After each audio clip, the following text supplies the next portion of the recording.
तो हेलो दोस्तों, कैसे हैं आप सभी। स्वागत है आपका प्रपोजिशन के थर्ड पार्ट की वीडियो में। अभी हमने प्रपोजिशन का फर्स्ट पार्ट और सेकंड पार्ट आपको बताया था। आई होप आप लोगों ने वो दोनों वीडियोस देख लिए होंगे और अच्छे से आपने समझ भी लिए होंगे। अगर आपको कोई चीज नहीं समझ में आई हो तो आप कमेंट करते रहना, बताते रहना हमको। ठीक है, आज हम पढ़ेंगे प्रपोजिशन का थर्ड पार्ट, जिसमें हम प्रपोजिशन के बारे में और कई सारी चीजों को जानेंगे। तो चलें शुरू करते हैं कि नहीं करें अभी। चलिए शुरू करते हैं। तो अपने अंदाज में शुरू करेंगे हम। तो मैं हूं आपका द अननोन टीचर, आइए मेरे साथ बोर्ड पर। तो देखिए, आज हम प्रपोजिशन में जानेंगे कि उन वर्ब्स के बारे में जानेंगे। कुछ मैं वर्ब्स आपको बताऊंगा जिन वर्ब्स से पहले हम लोग प्रपोजिशन का यूज नहीं करते हैं। ठीक है, ये जिनके बाद हम प्रपोजिशन का यूज नहीं करते, कुछ ऐसी वर्ब्स को आज हम जानेंगे। ठीक है, मैं लिख दे रहा हूं आपके लिए। प्रपोजिशंस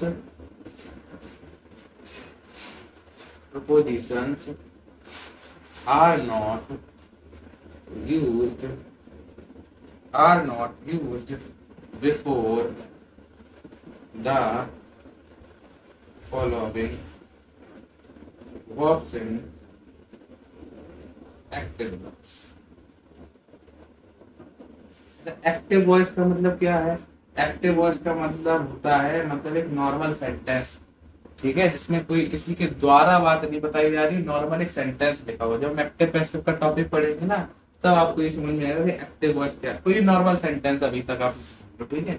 अब मैं आपको ऐसे एग्जांपल लिखूंगा कि जिसमें प्रपोजिशन का यूज हम लोग नहीं करते हैं। ठीक है, तो ये सारे एग्जाम्पल आप याद कर लेना, क्योंकि सारे एग्जाम्स के लिए बहुत जरूरी होंगे। कोई भी एसएससी एग्जाम हो, कोई भी एनडीए सीडीएस, कोई भी बड़ा एग्जाम हो, ये क्वेश्चंस आते ही आते हैं प्रपोजिशन से रिलेटेड। ठीक है, तो यार आप लोग यार सब्सक्राइब भी किया करो, लाइक भी कर दिया करो यार, ताकि मुझे थोड़ा हौसला मिले कि हाँ मैं वीडियो बनाऊं, आप लोगों के लिए नए नए टॉपिक लेकर आऊं।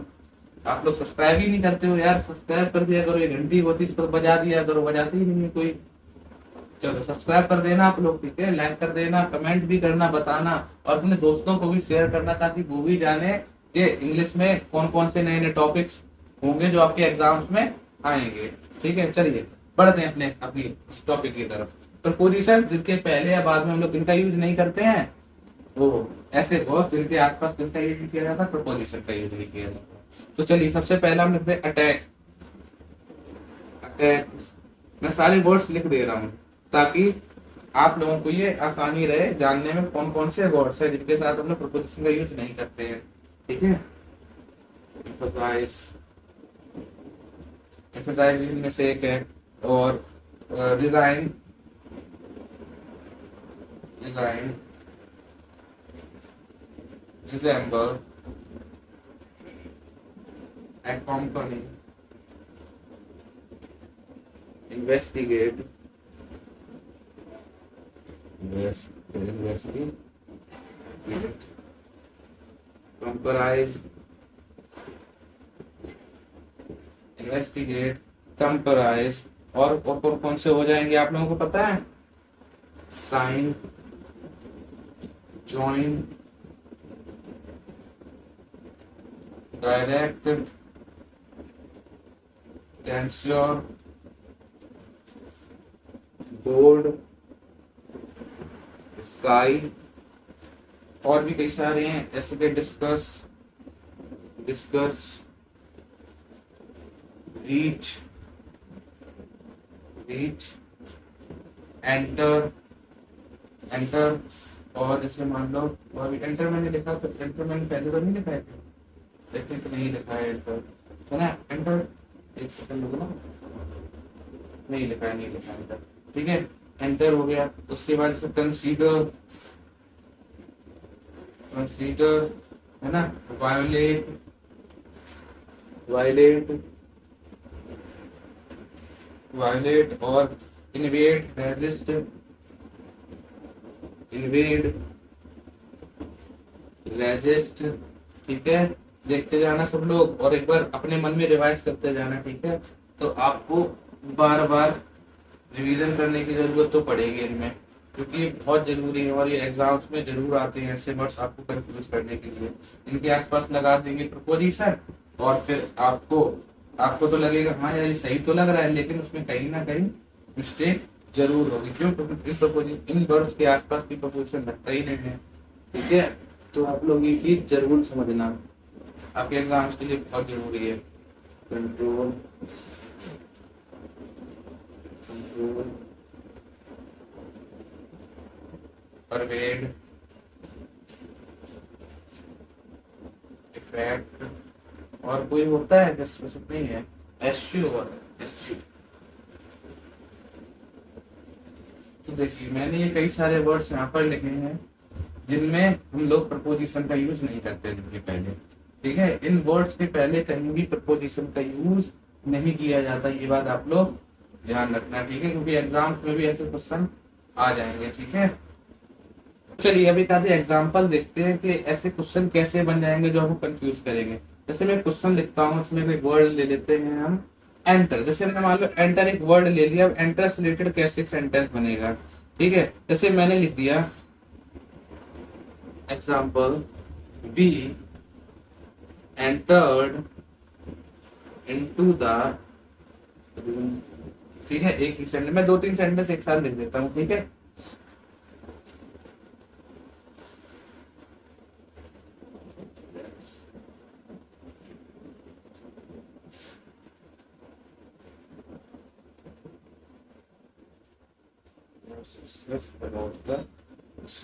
और मैंने और कोई लिखा है क्या?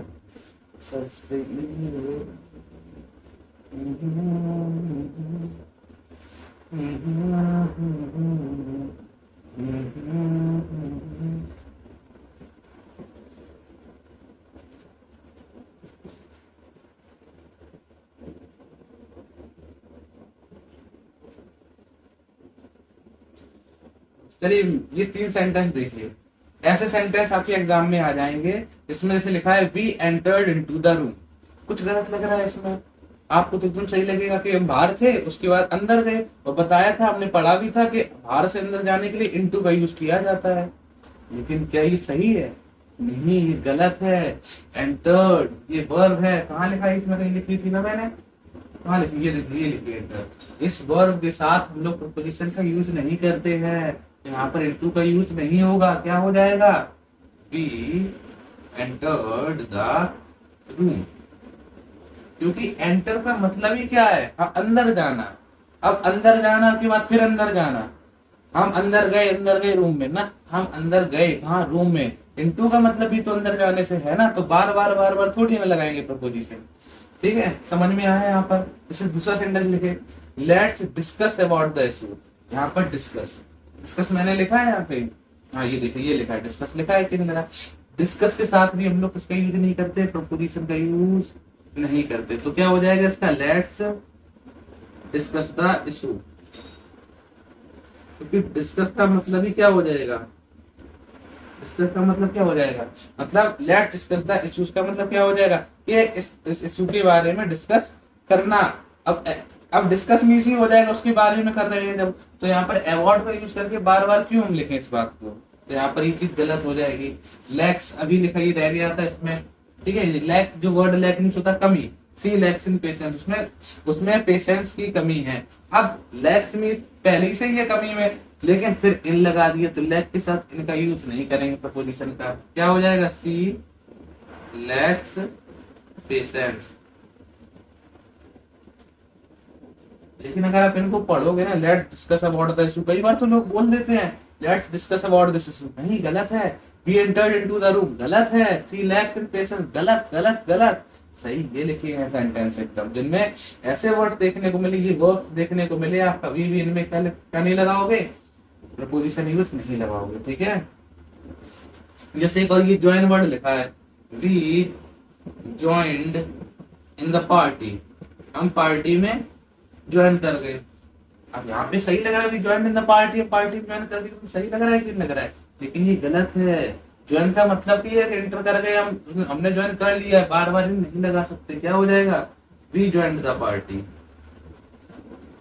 We joined the party.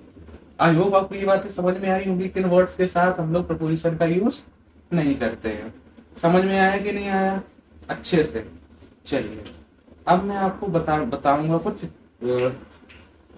Preposition का यूज डाइड के सेंस में, यानी कि मरने के सेंस में हो गया। अरे कौन सा नया टॉपिक है, चलो समझते हैं इसको। पहले रेस करें तो देखिए यहाँ पर आपके सामने कई सारे सेंटेंस लिखे हुए हैं और इन सभी सेंटेंस में अलग अलग तरीके से मरना बताया गया है।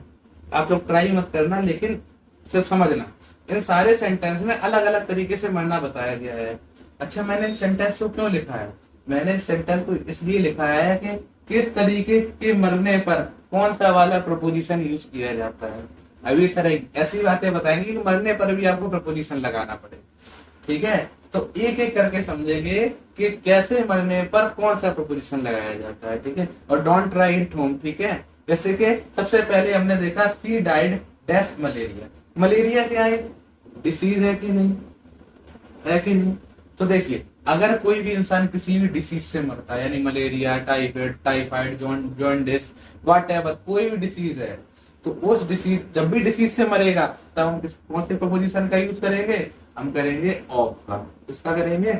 ऑफ का। तो ही डाइड ऑफ मलेरिया, वह मलेरिया से मर गया। यहाँ को का सेंस नहीं लगेगा, यहाँ से मर गया, वह मलेरिया बीमारी हो गई थी, इसकी वजह से वह मर गया। तो जब भी डिसीज का सेंस आएगा हम किसका यूज करेंगे? ऑफ प्रपोजिशन का यूज करेंगे। नेक्स्ट जैसे कि एक्सीडेंट, अगर कोई एक्सीडेंट में मर जाता है तो उसके लिए किसका यूज करेंगे? या तो इनका यूज करेंगे या तो फ्रॉम का यूज करेंगे। क्या लिख सकते हैं? ही डाइड इन एक्सीडेंट या he died from an accident. वह एक्सीडेंट से मर गया या वह किसी एक्सीडेंट में मर गया। तो एक्सीडेंट के सेंस में हम किसका यूज करेंगे? इनका और फ्रॉम का यूज करेंगे। नेक्स्ट आते हैं बाउंस। बाउंस का मतलब क्या है? यानी बाउंस का मतलब इन्फेक्शन वगैरह कोई है, क्या है? कोई इन्फेक्शन वगैरह हो गया या फिर कोई हार्ट अटैक आ गया, ठीक है? हार्ट अटैक आ जाता है, ऐसे सेंस में अगर कोई इंसान मर जाता है तो इस सेंस में किसका यूज करेंगे? From preposition. किसका करेंगे? फ्रॉम प्रपोजिशन का यूज करेंगे, ठीक है? He died from bounce. Next आता है he died dash boots his boots on. ये ईडियम है। हिज बूट्स ऑन क्या है? ईडियम है। क्या है? ईडियम है। इसका मतलब हिज बूट्स ऑन का मतलब ये है कि वह काम करने के दौरान खत्म हो गया, यानी एक्टिवली खत्म हो गया वो। मतलब वो अपने काम कर रहा था, नॉर्मली वर्किंग पोजीशन में था, उसी दौरान वो खत्म हो। तो ऐसे ऐसे ईडियम के साथ हम किसका यूज करेंगे? विथ का। इसका विथ का। तो he died with his boots on, ठीक है? समझ में आया? नेक्स्ट आते हैं कहीं he died does insult neglect abuse. मतलब कोई इंसल्ट कर दे, कोई नेग्लेक्ट कर दे, कोई आपको गाली दे दे और ऐसे हम कहो अरे उसने गाली दे दी, हम जिंदा नहीं रहेंगे, हम मर जाएंगे, उसने गाली कैसे दी, ठीक है? कई तरीके के लोग ऐसे होते हैं, नेग्लेक्ट कर दे कोई, नहीं किसी ने कर दिया, ऐसे कि आप किसी से पानी मांगने गए, आप नहीं, मतलब कोई और एग्जाम्पल ले लो, कोई किसी से पानी मांगने गया, बहुत डिप्रेशन में था, उसने मना कर दिया कि हम नहीं दे पाएंगे पानी, डिप्रेशन में आ गया बेचारे, नेग्लेक्ट कर दिया उसको तो उसने मर गया बेचारा, ठीक है? तो जब भी इंसल्ट कर दे कोई, नेग्लेक्ट कर दे या गाली दे दे, इस सेंस में बेचारे की प्राण निकल जाए, तो उसमें क्या करेंगे हम लोग? थ्रो, THROUGH, इस प्रपोजिशन का हम लोग यूज करते हैं। समझ में आया? ही डाइड थ्रू इंसल्ट या फिर नेग्लेक्ट या फिर एब्यूज, मतलब उसके द्वारा, ठीक है? मतलब किससे? इंसल्ट के द्वारा मर गया, वह नेग्लेक्ट करने की वजह से मर गया, गाली देने की वजह से मर गया, मतलब उसको गाली दी गई इस वजह से मर गया। कुछ कुछ होते हैं ना बच्चे, ऐसे होते हैं कि घर वाले ने थोड़ा बहुत चिल्ला दे, डांट दे, फटकार दे तो तुम गुस्सा हो जाएंगे, कुछ उल्टा सीधा करने की सोचेंगे। तो आप लोग ऐसा कभी ना करें। आपके माता पिता आपसे बहुत प्यार करते हैं तो आपको डांट देते, कोई दिक्कत वाली बात नहीं है ना, कोई नहीं, बड़े हैं आपसे, आखिरकार समझा करो उनको। चलिए हम बढ़ेंगे अपने अगले सेंटेंस की तरफ। ही डाइड बुलेट या फिर सुसाइड, मतलब किसी की बुलेट इसका हो गया या किसी ने सुसाइड कर दी, किसी को मार दिया, किसी ने या खुद मर गया, सुसाइड कर ली उसने, तो ऐसे में हम किस प्रपोजिशन का यूज करेंगे? बाई का। तो ही डाइड बाई बुलेट या फिर सुसाइड। समझ में आया कि नहीं आया? मतलब बुलेट से मर गया या फिर सुसाइड कर ली, इस वजह से छिटक गया। नेक्स्ट आते हैं ही डाइड डैश हार्नेस। अच्छा, हार्नेस का मतलब क्या होता है? हार्नेस का मतलब होता है एक तरीके से ऐसे मान लो कि मतलब ड्यूटी के दौरान, ऑन ड्यूटी खत्म हुआ है कोई, ऑन ड्यूटी मतलब क्या है? मतलब वो अभी एक्टिव था, वो भी ऑन ड्यूटी के दौरान एकदम सडनली खत्म हो गया, ठीक है? ऑन ड्यूटी के दौरान वो सडनली अगर खत्म हो गया तो ऐसे सेंस में किसका यूज करेंगे हम? इन प्रपोजिशन का। He died in harness. समझ में आया? नेक्स्ट आता है कंट्री। देश के लिए जान देना, अगर देना है तो देश के लिए जान दो, पहली बार तो मारो ही, जान दो ही क्यों। ही डाइड डैश कंट्री, वह उसने कंट्री के लिए, देश के लिए अपने प्राण निछावर कर दिए। तो क्या यूज करेंगे हम लोग, फॉर प्रपोजिशन का, किसका, फॉर का। तो क्या हो जाएगा, ही डाइड फॉर कंट्री। समझ में आया आप लोगों को कि इतने तरीकों का मरना होता है, और इतने तरीकों के मरने पर हम इतने तरीकों के प्रपोजिशंस का यूज करते हैं। आई होप आप लोगों को ये चीज समझ में आई होगी कि कौन कौन से प्रपोजिशंस का यूज किया जाता है, समझ गए ना। चलिए, आई वो मुझको ऐसा लगता है कि मुझको इसका एक चौथा पार्ट प्रपोजिशन का लाना पड़ेगा आपके लिए, ठीक है। तो आज के लिए मैं इतना ही रखूंगा, और इसके अगले और जो अच्छे रूल्स हैं, और भी कई सारे रूल्स हैं जो मैं इसके प्रपोजिशन के फोर्थ पार्ट में लेकर आऊंगा। कुल मिलाकर मुझे आपको इतना अच्छा तैयार कर देना है प्रपोजिशन में कि आपको कहीं से भी कैसा भी सवाल आ जाए, आप कहीं भूलो मत, कर आओ कैसे भी करके। और अगर आप कोई भी डाउट लग रहा है ना, तो आप बताओ मुझको कि सर ये डाउट है, क्लियर कर दो, कमेंट में बताओ मेरे को आप, ठीक है। उसके बाद मैं उनको सॉल्व करूंगा आपके लिए। समझ में आया। तो इतने तरीकों का मरना समझ गए आप, सिर्फ समझना है। तो आज के लिए इतना ही, प्रपोजिशन का थर्ड पार्ट हम इतना ही रखेंगे, क्योंकि ज्यादा बड़ी बना देंगे आप लोग बोर होने लगोगे, ठीक है। तो आज के लिए इतना ही रखेंगे, मिलेंगे अगली वीडियो में जिसमें प्रपोजिशन का पार्ट फोर्थ लाएंगे। इसमें हम और भी कॉन्सेप्ट जानेंगे, और मैं उस वीडियो में सारा कुछ खत्म कर दूंगा प्रपोजिशन का, ठीक है। उसमें मैं सारा कुछ खत्म कर दूंगा। तो आज के लिए इतना ही। आप लोग लाइक करना, सब्सक्राइब करना, कमेंट करना, शेयर करना, अपने दोस्तों को बताना, ठीक है, ताकि उनको भी पता पड़े कि कोई एक अच्छी इंग्लिश पढ़ा रहा है। अगर आपको समझ में आ रही है, आई होप आप अगर देख रहे हो मेरी थर्ड पार्ट तक पहुंच चुके हो प्रपोजिशन का, इसका मतलब आप वीडियोस को तो देख ही रहे हो, दोस्तों को बताओ, ठीक है, ताकि मेरा भी मनोबल बढ़े, आपके लिए वीडियो बनाऊं मैं अच्छे अच्छे, ठीक है। इसको मैं फिर रेस करूंगा। आज के लिए इतना ही, मिलेंगे अगली वीडियो में। Okay, bye bye.